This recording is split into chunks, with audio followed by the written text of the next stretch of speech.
சப்த கன்னிகள்னு சொல்லுவாங்க. இன்னைக்கு சொல்லி கொடுக்குறாங்க எல்லாரும். அது நாம தமிழ்ல முன்னோர்கள் தூய சத்த கன்னிகள் அப்படின்னு சொன்னது. சத்தம் அப்படின்னா ஒலி.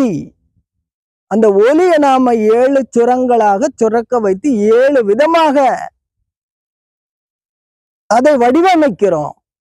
அந்த 7 சுரங்கள்ல இருந்துதான் எல்லா ராகமும் இந்த சிவன் நமக்கு நாதமாக இருக்கிறான், சித்தமாக இருக்கிறான், பித்தமாக இருக்கிறான்.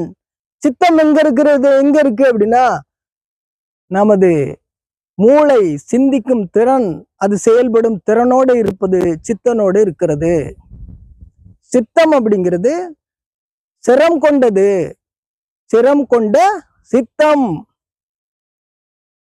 சிந்தனை எல்லாமே அதுல இருந்து தான் தொடங்கும். அந்த சித்தம் பித்தமாக இருக்கு நம்ம உடம்புல.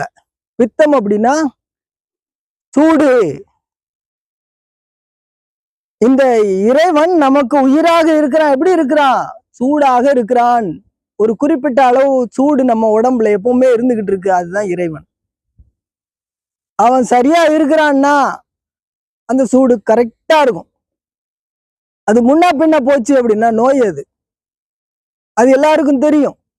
டெம்பரேச்சர் மாறிடுச்சு அப்படின்னா காய்ச்சல் அடிக்குது, ஜுரம் அடிக்க அப்படிம்பாங்க. குறைஞ்சிருச்சுன்னா பல்ஸ் டவுன் ஆயிரும். அப்போ அந்த மாதிரியான ஒரு வேறுபாடு அந்த ஒரு குறிப்பிட்ட நிலையில இருந்து முன்ன பின்ன வந்துச்சுன்னா அது நோயாகுது. அப்போ அந்த சித்தன் சரியான அளவு இருந்தான்னா நாம சரியா இருக்கோம், ஆரோக்கியமா இருக்கோம் அப்படின்னு அர்த்தம்.